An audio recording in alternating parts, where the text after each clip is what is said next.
नमस्कार, स्वागत है आपका। मैं हूं आपके साथ संगीता श्रीवास्तव। सावन मास भगवान शिव का सबसे प्रिय महीना है। जब सूरज की तपिश कमजोर पड़ जाती है, बारिश की फुहारें प्रकृति को नया स्वरूप देने लगती हैं, तभी देवाधिदेव का आशीर्वाद पाने का दुर्लभ समय भक्तों को मिलता है और शिवालयों में भक्तों की टोली जयकारे लगाने लगती है।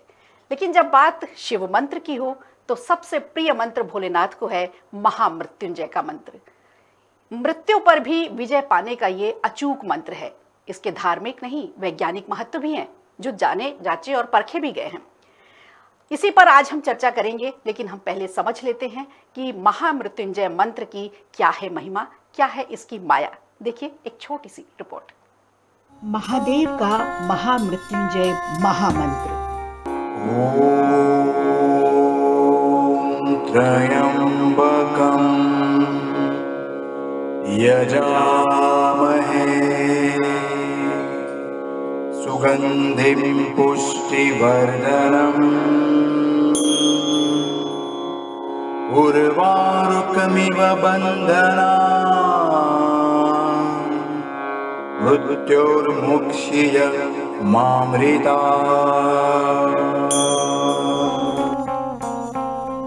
महादेव की कृपा पाने का सबसे अद्भुत मंत्र है महामृत्युंजय। इस महामंत्र के जाप से सारे कष्ट हो जाते हैं दूर। जब दवा और दुआ दोनों काम ना आए तो महामृत्युंजय मंत्र भक्तों की सारी बिगड़ी बनाए। राहु केतु हो अशांत या फिर शनिदेव ने किया हो परेशान, तब महामृत्युंजय मंत्र के जप करने का है विधान। शिव को मृत्युंजय के स्वरूप में समर्पित है ये महामंत्र। ऋग्वेद का श्लोक है महामृत्यु महामंत्र, जिसका जप करना परम फलदायी है।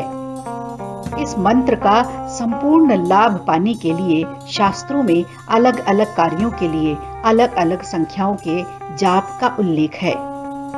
इस मंत्र के जाप में उच्चारण की शुद्धता का विशेष ध्यान रखना होता है। रुद्राक्ष माला से किया गया मंत्र भक्तों को शिव से सीधा जोड़ता है। इस मंत्र का जप शुद्धता से पवित्र स्थान पर किया जाता है, जहां भगवान शिव की प्रतिमा या महामृत्युंजय यंत्र रखा हो। महारुद्र सदा शिव को प्रसन्न करने के लिए और अपनी सर्व कामना सिद्धि के लिए पार्थिव पूजा का भी विधान है, जिसमें मिट्टी के शिवार्चन, श्याली चावल के शिवार्चन और अखंड दीपदान किया जाता है। महामृत्युंजय मंत्र का महाजाप सदैव मंगलकारी होता है। तो कर लीजिए इस अद्भुत मंत्र का जाप और बना लीजिए अपने सारे बिगड़े काम। डेस्क खबर भारत।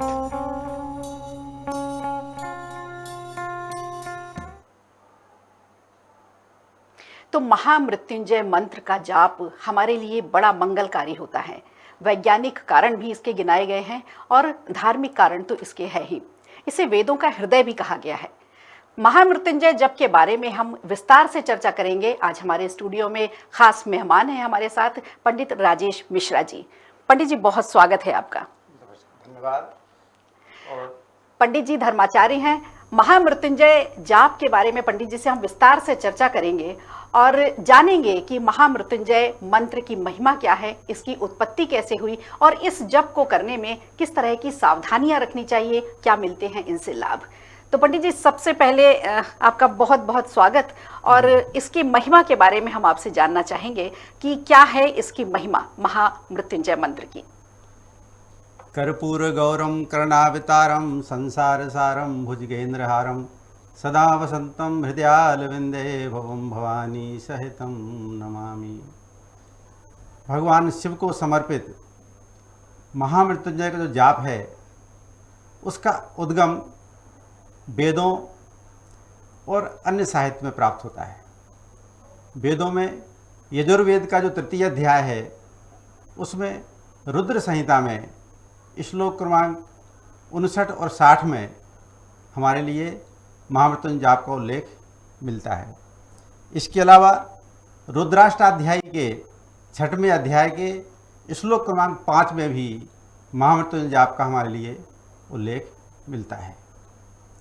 अब हमारे जो वैदिक नियम हैं, वैदिक नियमों के अनुसार हम यदि महामृत्युंजय जाप करते हैं तो उससे हमारे लिए आयु की वृद्धि प्राप्त होती है, पौरुष प्राप्त होता है और संतान का सुख भी प्राप्त होता है, और जितने प्रकार के भी त्रिताप हैं उनका हरण होता है। यह इसका महत्व है। जी पंडित जी, आपने उत्पत्ति बताई महामृत्युंजय मंत्र की, लेकिन हमारे दर्शक अब ये भी जानना चाहेंगे कि जो महामृत्युंजय मंत्र का जाप करना चाहते हैं तो उसकी संपूर्ण विधि क्या है, किस तरह से वो भोलेनाथ को मनाए इस मंत्र के द्वारा।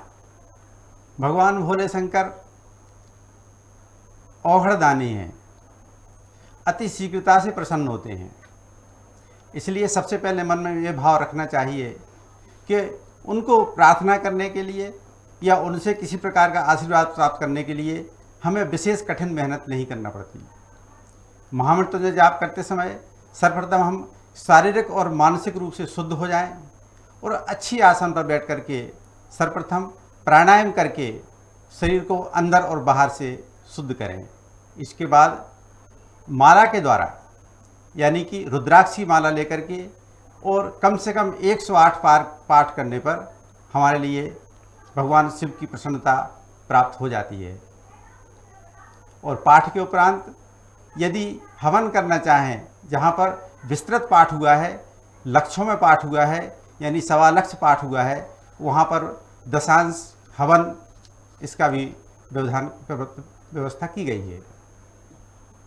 जी पंडित जी, संपूर्ण विधि आपने बताई किस तरह से हमारे जो दर्शकगण हैं समझ रहे हैं इस बात को कि अगर वो मंत्र का जाप करना चाहें तो किस तरह से व्यवस्था बनाई जाए, किस तरह से पूजा की तैयारी की जाए और भोलेनाथ को मनाने के लिए पूरी व्यवस्था कैसी होनी चाहिए। अब आपसे ये समझना चाहूँगी कि इस मंत्र को पढ़ते समय किन किन बातों का ध्यान रखना चाहिए, किस तरह की सावधानियाँ रखनी चाहिए, अगर मंत्र में कोई त्रुटि हो जाती है तो उसको किस तरह से सुधारा जा सकता है। जैसा कि पहले कहा, भगवान आशुतोष परम दयालु हैं, तो हम जो मंत्र पढ़ते हैं उसमें सबसे पहले मन, वचन और कर्म से तीनों प्रकार से शुद्ध यदि हैं तो उसकी सिद्धि अति शीघ्र प्राप्त होती है। लेकिन इसके बावजूद भी यदि किसी प्रकार की त्रुटि हो जाती है तो अंत में हम क्षमा प्रार्थना मांगते हैं। उस प्रार्थना के द्वारा भगवान हमारे लिए हमारे कर्मों को क्षमा कर देते हैं। किसी प्रकार की त्रुटि वो क्षमा योग्य हो जाती है। जी बिल्कुल, तो किसी भी प्रकार की त्रुटि हो भगवान भोलेनाथ, वो तो भोलेनाथ उन्हें कहा ही जाता है, और भक्तों की त्रुटि वो जरूर माफ़ करेंगे, क्षमा करते हैं भक्तों को। लेकिन हमें अपनी तरफ से इस बात का ध्यान रखना चाहिए कि जब इतने बड़े परमपिता परमेश्वर हमारी त्रुटियों को, दोष को हमारे क्षमा कर सकते हैं, हमें माफ़ कर सकते हैं, तो हम भी अपनी तरफ से ऐसी कोई भी गलती, ऐसी कोई भी त्रुटि, ऐसा कोई भी दोष ना करें कि उनकी पूजा अर्चना में कोई भी व्यवधान आए हमारी तरफ से। हम पूरी आस्था और विश्वास के साथ भोलेनाथ का ये मंत्र जाप करें। पंडित जी, आपसे थोड़ा सा ये समझना चाहूँगी कि ये जो महामंत्र है ये किस तरह के लोग करते हैं। कुछ लोग घर में भी कर सकते हैं और कुछ लोग प्रकांड पंडितों से भी करवाते हैं। तो ये क्या जो लोग घर में करते हैं, जो अपने गृहस्थ लोग हैं, वो लोग भी कर सकते हैं? अगर वो कर सकते हैं तो वो किस तरह से कर सकते हैं घर पे? महामृत्युंजय का जाप सभी अधिकारी हैं, ऐसा कोई निषेध नहीं है कि कोई कर सकता है या कोई नहीं कर सकता है। संसार का हर एक प्राणी जो भी मानव है वो इस महामृत्युंजय जाप करने का अधिकारी है। और चूंकि यह मंत्र 2 प्रकार से होता है, एक प्रणव युक्त है और एक मूल मंत्र है। हमारे वेद में मूल मंत्र मिलता है, लेकिन जहाँ कहीं हम किसी विशेष कामना से मंत्र को पढ़ते हैं तो वो विशेष पंडित या विद्वान से कराते हैं, तो वहाँ वो प्रणव युक्त, जिसमें कि 6 प्रणव होते हैं, उन प्रणव युक्त मंत्रों का पाठ करते हैं। और सामान्य जन को मूल मंत्र का पाठ करना पर्याप्त है। जी बिल्कुल। महाकाल का ये महामंत्र जो है उज्जैन में सभी प्रकांड पंडित हैं हमारे, और भी पूरे देश भर में जो पंडित हैं इसका जाप करते हैं। लेकिन कुछ स्थान ऐसे होते हैं पंडित जी जहाँ पर इस मंत्र जाप का अति महत्व होता है और उसका पूर्ण फल भी मिलता है। तो वो कौन कौन से स्थान है? उज्जैन तो हमारे पड़ोस में ही, राजधानी के बगल में ही है, लेकिन और कौन कौन से ऐसे स्थान हैं जहाँ पर इस मंत्र जाप का पूरा प्रतिफल हमें मिलता है? सही कहा। कुछ विशेष स्थान ऐसे होते हैं जहाँ भगवान की जो आकाशीय ब्रह्मांडीय ऊर्जा है वो विशेष रूप से संग्रहित रहती है। उनमें से हमारे जो 12 ज्योतिर्लिंग स्थान हैं वो स्वयं ऊर्जावान क्षेत्र हैं। उन पर हमारे विश्व की जो तरंगें हैं वो संग्रहित रहती हैं, और इसलिए ऐसे स्थान पर जो जाप का जो प्रभाव है वो हजारों गुना बढ़ जाता है। इस बारे में हमारे शास्त्रों में लेख है कि हम घर पर जो जाप करते हैं उसकी तुलना में लगभग 100 गुना फल हमारे मंदिर में मिलता है, और मंदिर में भी शिवलिंग के समीप यदि हम जाप करते हैं तो उसका और अधिक गुना फल मिलता है, 1000 गुना फल मिलता है। और यदि नदी के तट पर करते हैं, किसी पुण्य स्थान पर करते हैं तो उसका भी 1000 गुना फल मिलता है। और यदि जहाँ पर हिमालय पर्वत हो और विशेष रूप से शिवलिंग भी हो तो ऐसे स्थान पर जाप करने से लाखों गुना फल मिलता है। इसलिए हमारे जो भी ऊर्जा के केंद्र हैं वहाँ पर ज़्यादा फलीभूत होते हैं। बिल्कुल। हमारा जो धर्म है, हमारे जो सनातन धर्म है, इसमें आस्था के साथ साथ विश्वास भी बहुत मायने रखता है। आस्था और विश्वास का, साथ में विज्ञान का भी एक बहुत बड़ा खेल है, अलौकिक खेल है। ईश्वर के द्वारा रचित सृष्टि में ये खेल चलता रहता है, लगातार ये खेल चल रहा है। तो पंडित जी, आपसे ये समझना चाहूँगी कि जब मंत्र जाप किया जाता है उससे जो ध्वनि, इसको हम ध्वनि विज्ञान से भी जोड़ सकते हैं। जब लगातार एक साथ कई स्वर में मंत्र जाप किया जाता है तो क्या उसके ध्वनि से हमारे शरीर की ऊर्जा पर भी संचार होता है, हमारे शरीर की जो सूर्य और चंद्र नाड़ियां हैं उन पर भी उसका असर होता है, और वो किस तरह से हमारे शरीर को, हमारे दिमाग को, हमारे दिल को असर डालता है? जी हाँ, बिल्कुल सत्य कथन है। संस्कृत देव भाषा है, तो ये जो भाषा है इसकी जो शब्दावली है उसमें विशेष स्वर हैं। वो स्वर हमारे शरीर को स्पंदित करते हैं, हमारे मन मस्तिष्क को उद्वेलित करते हैं, हमारे मन मस्तिष्क को रिचार्ज करते हैं। इन शब्दों का जब हम उच्चारण करते हैं तो एक विशेष प्रकार का कंपन हमारे शरीर में उत्पन्न होता है, और हमारे शरीर के बाहर ऑरा जो हमारी है उसमें भी फैलता है। और यदि हम अधिक समय तक जाप करते रहते हैं तो हमारी ऑरा का ही इस तरह विस्तार हो जाता है कि हम एक क्षेत्र को भी प्रभावित कर देते हैं। जिस प्रकार से हमारे ऋषि मुनि थे, वो जाप करते हुए उनको इसकी सिद्धि प्राप्त हो गई थी, तो उनके आसपास भी उन मंत्रों की जो ऊर्जा है वो संग्रहित थी। इसलिए विशेष रूप से हम जो जाप करते हैं उसका हमारे शरीर की जो नाड़ियाँ हैं उनका शुद्धिकरण होता है, हमारे मस्तिष्क है उसका शुद्धिकरण होता है, और हमारे जो मानसिक जो रोग हैं वो भी हमारे शुद्धिकरण के द्वारा वो ठीक हो जाते हैं। बिल्कुल। सावन मास चल रहा है और सावन मास में शिव पूजन का खास महत्व बताया गया है। मंदिरों में भीड़ होती है, जयकारे लग रहे होते हैं, और आज सोमवार के दिन तो भक्तों का कुछ विशेष ही महत्व होता है भोलेनाथ की पूजा अर्चना के लिए। पंडित जी, आपसे थोड़ा सा ये समझना चाहूंगी कि सावन मास में शिव पूजन किया जाता है, क्या सावन मास में महामृत्युंजय मंत्र जाप का भी उतना ही असर होता है जितना पूरे साल करने में होता है, या इस माह में ज्यादा होता है? अच्छा प्रश्न किया है। श्रावण मास भगवान शिव के लिए समर्पित है, क्योंकि श्रावण मास में माँ पार्वती जी ने शिव जी को प्राप्त करने के लिए उनकी तपस्या की थी। इसलिए भगवान शिव इस पृथ्वी लोक में आकर के और श्रावण के मास में सभी जन समाज के लिए विशेष रूप से कृपा करते हैं। तो ऐसी स्थिति में, चूँकि श्रावण मास में भगवान पृथ्वी पर ही हैं, तो ऐसी स्थिति में हम जो जाप करेंगे तो उसका 1000 गुना हमारे लिए फल प्राप्त होना स्वाभाविक है। जी बिल्कुल। तो पंडित जी, इस जाप के लिए किस तरह की माला का इस्तेमाल किया जाता है, कौन सी माला उपयोगी होती है, और कितनी बार ये मंत्र किया जाए? क्योंकि कहा जाता है कि इस मंत्र के जाप से मृत्यु को भी जीत लिया जाता है। मृत्यु के लिए भी, अगर कोई मृत्युशैया पर है तो इस मंत्र के जाप से वो बीमारी से वापस लौट सकता है, वो तंदुरुस्त हो सकता है और अच्छे स्वास्थ्य को प्राप्त कर सकता है। तो ये इस मंत्र का इतना असर होता है। इस मंत्र के जाप के लिए किस तरह की माला और कितने मंत्र का जाप बताया गया है? जाप करने के लिए रुद्राक्ष की माला सबसे श्रेष्ठ है जी। इसके अलावा इसके जो मंत्रों की संख्या है वो श्रद्धा पर भी निर्भर करती है। स्पष्ट रूप से किसी भी धर्मशास्त्र में यह लेख नहीं है कि इतना ही पर्याप्त है, बल्कि यदि मन से किया जाए तो भगवान शिव का एक नाम भी पर्याप्त होता है।